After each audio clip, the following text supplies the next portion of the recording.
Jon Meacham, American Lion, Andrew Jackson in the White House.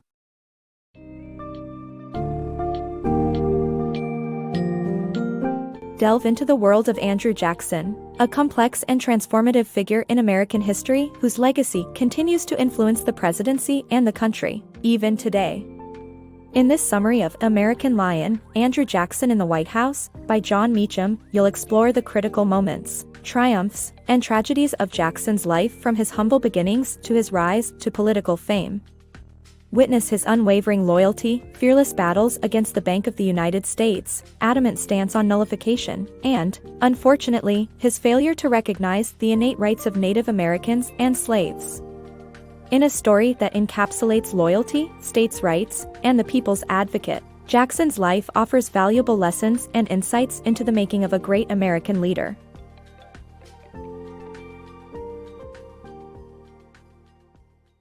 Jackson's resilient rise. Born in Waxhaw on March 15, 1767, Andrew Jackson faced a difficult and impoverished childhood after the early death of his father. Despite growing up without a stable family, Jackson made a name for himself as a prominent lawyer by the age of 21.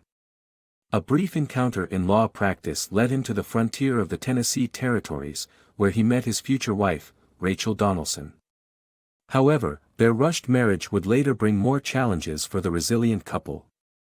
In Waxhaw, a small town stretching across North and South Carolina, young Andrew Jackson encountered hardships right from the beginning.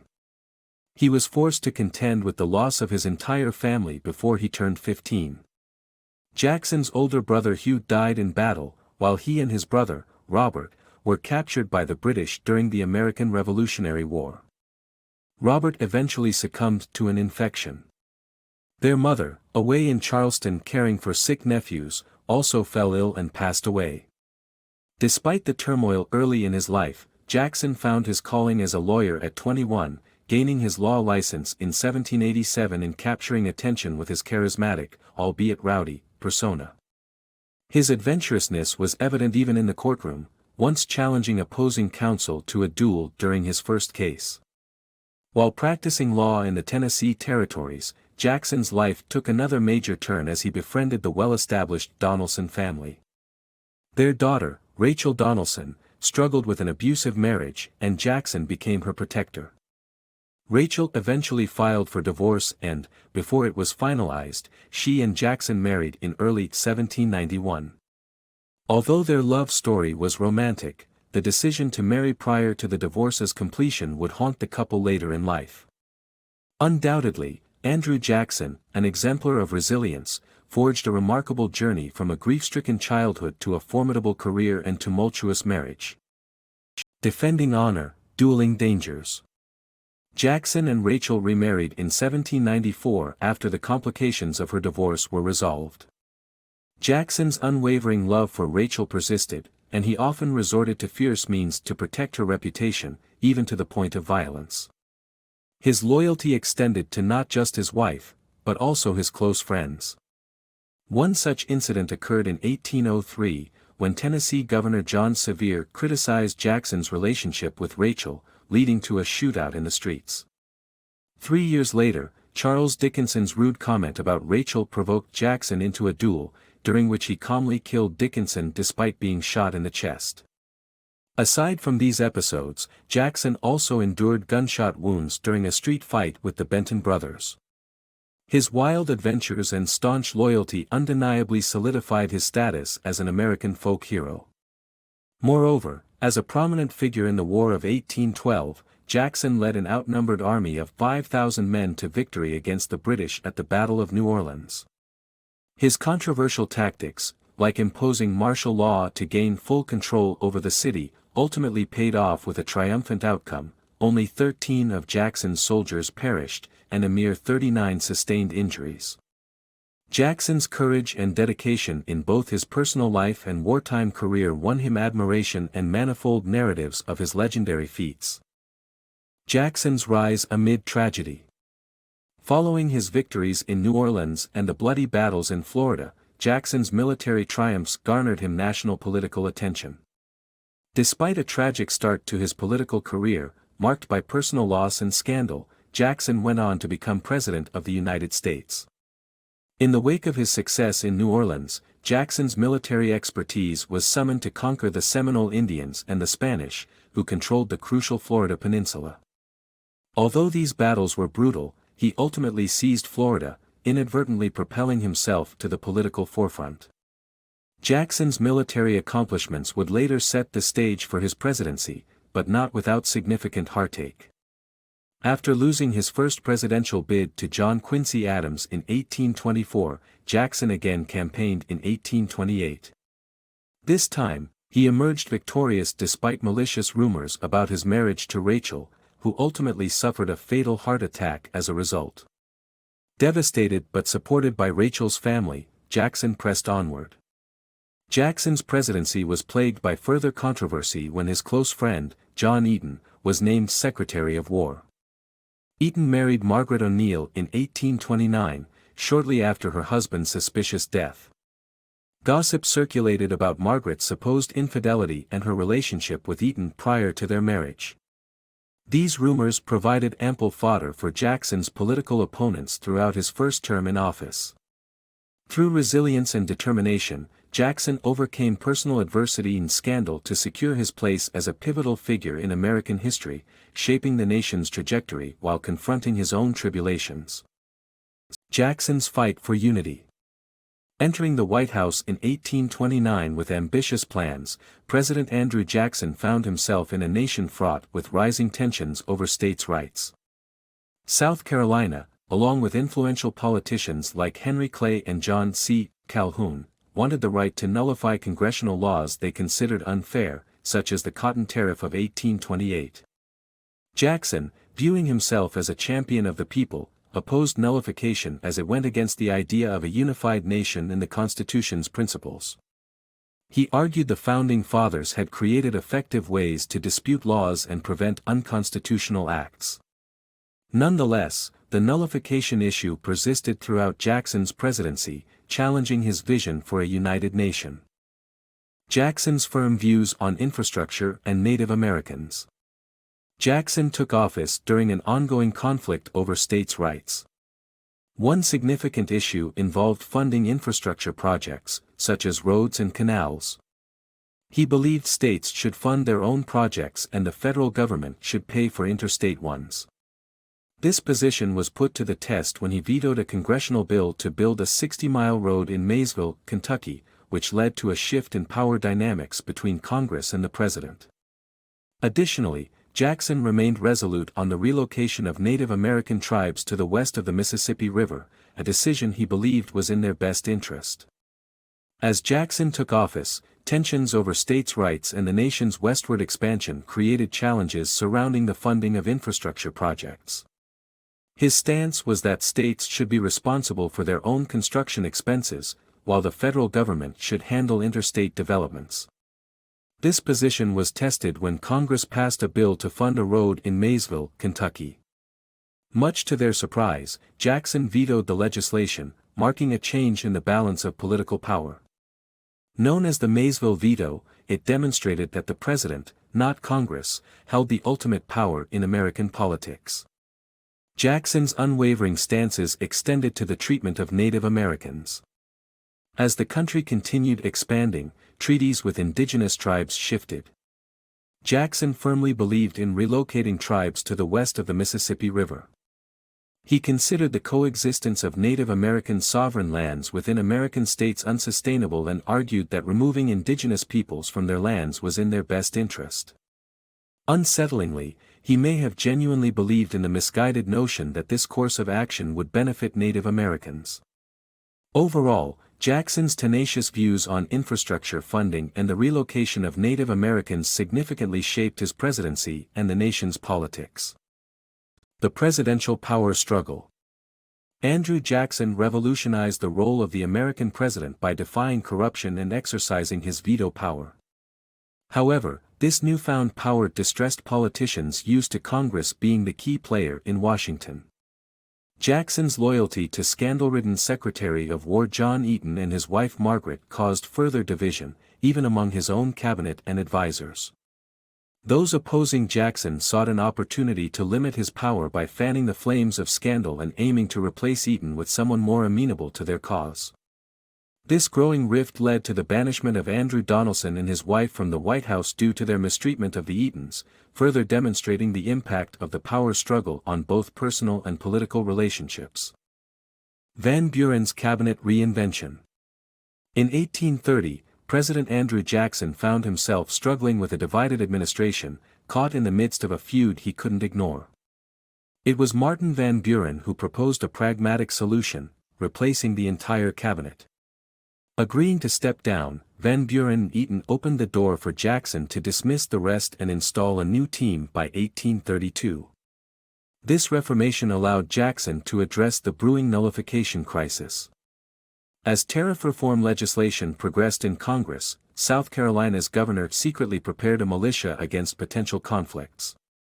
Jackson, well informed by diplomat Joel Poinsett, knew that escalating tensions could lead to violence. Fortunately, calmer voices in Congress prevailed, and the lowered tariff rates appeased the situation. However, South Carolina continued to harbor discontent for years to follow. Jackson's battle against the bank. Andrew Jackson's unwavering popularity among voters enabled his win for a second term in 1832. A key indicator of his commitment to the public was his ferocious fight against the Bank of the United States, a powerful institution controlling a significant portion of the nation's finances. Believing the bank to hold too much authority, Jackson's ardent belief in acting for the public's best interest led him to veto a bill to recharter the bank, and subsequently transferring all federal deposits to state banks. This assertiveness in representing the public majority established a whole new presidential approach which can be seen in modern-day politics. Though his adversaries accused him of resembling a monarch, Jackson's efforts ultimately triumphed, significantly shaping the government's direction and financial landscape. Defying odds, Jackson's ordeals. President Jackson's conflict with the Bank of the United States led to his opponents, including Senator Henry Clay, accusing him of destroying the founder's vision of American democracy. After a Senate vote, Jackson was formally censured for overstepping his presidential powers, but this wasn't the end of his troubles. 2 assassination attempts were made against him, one by a disgruntled former Navy officer and the other by a delusional man claiming to be the King of England. However, Jackson miraculously escaped both attempts unharmed, even defying the astonishing odds of 125,000 to 1 when both pistols of the assailant failed to fire during the second attempt. Jackson's resilience and survival during these challenges further cemented his place in history as a tenacious leader. Jackson's censure and diplomacy. Widely popular during his presidency, Andrew Jackson faced assassination attempts and a Senate censure. He challenged the censure, emphasizing that his actions prioritized the people's interest and liberty. The censure was ultimately lifted in 1837. Simultaneously, Jackson dealt with diplomatic tensions between the United States and France. France refused to honor a treaty and pay a $5 million debt, pushing both nations close to war. Eventually, Britain intervened, and the King of France agreed to settle the debt, averting a military conflict. Andrew Jackson, although the first U.S. president targeted by would-be assassins, maintained a widespread following during his tenure. Despite revolutionizing the presidential role, he was confident he had not acted unconstitutionally or deserved the Senate censure. To protect his reputation and maintain an unblemished legacy in the Senate records, Jackson contested the censure. In his response, a document called Protest, he reiterated his commitment to serving the people and preserving their liberty. Although individuals like Henry Clay and Jackson's former vice president, John Calhoun, opposed removing the censure, it was ultimately lifted in a 1837 Senate vote. Around the same time, Jackson faced diplomatic problems with France. On the same day he received the Senate's reprimand, France announced it would not honor a 3-year-old treaty and refused to pay a $5 million debt to the United States. Tensions escalated, and Jackson publicly expressed disappointment in France's decision, suggesting Congress seek repayment through French property in America. The French king, Louis Philippe, bafflingly demanded an apology, which Jackson refused, claiming no offense was intended. As tensions continued to rise, with America threatening a naval blockade against France, the possibility of war loomed. Britain saw the potential conflict as unnecessary and stepped in to help mediate. Their intervention led to the French king conceding to public pressure against repayment, but ultimately honoring the debt owed to the United States, thereby avoiding a full-blown military confrontation. Jackson, legacy amidst controversy. Despite his accomplishments, Andrew Jackson's legacy remains marred by mistreatment of Native Americans and slaves. Jackson revolutionized American politics, empowering the presidency and compelling detractor Henry Clay to form the Whig Party. However, his acceptance of slavery and actions against abolitionists remain significant stains on his record. Jackson's Indian removal policy led to the Trail of Tears, an unspeakable tragedy for the Cherokee Nation. Yet, he continues to be remembered as a charismatic leader who championed the common man, influencing future presidents like Harry Truman. Unfortunately, Jackson's commitment to liberty was not extended to all people, a grave limitation to his vision. Admired for his charisma and unyielding dedication to the common folk, Andrew Jackson left an indelible mark on the history of American politics. However, his limited vision and failure to defend the rights of Native Americans and slaves tarnishes the achievements of his presidency. Unquestionably, Jackson democratized politics, so much so that Henry Clay, his vocal opponent, formed a new political party, the Whig Party, drawing inspiration from British anti-monarchists. Perhaps more memorably, Jackson took drastic measures to suppress the abolitionist movement, viewing it as a threat to American peace. Not only did he endorse legislation to keep anti-slavery writings out of the South, but also he personally hunted down runaway slaves for reward and reservitude. Jackson's most inhumane act came to fruition after his tenure, with the implementation of his Indian removal policy by his successor, Martin Van Buren. This policy resulted in the notorious Trail of Tears, forcing the westward migration of 16,000 Cherokees and causing the death of 4,000 along their journey. Despite his many faults, Andrew Jackson will be remembered for fundamentally transforming the American presidency's role. His contributions even inspired future President Harry Truman to prioritize the needs of the little fellow in his own work. It is an unfortunate truth that Jackson, a passionate advocate of liberty for the free people during his lifetime, failed to extend the same freedom to all.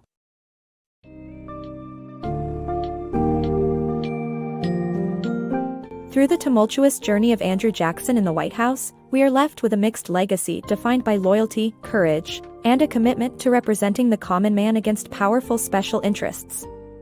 However, we cannot overlook the tragic and inexcusable aspects of his beliefs on Native Americans and slavery, which left long-lasting negative impacts on the lives of many.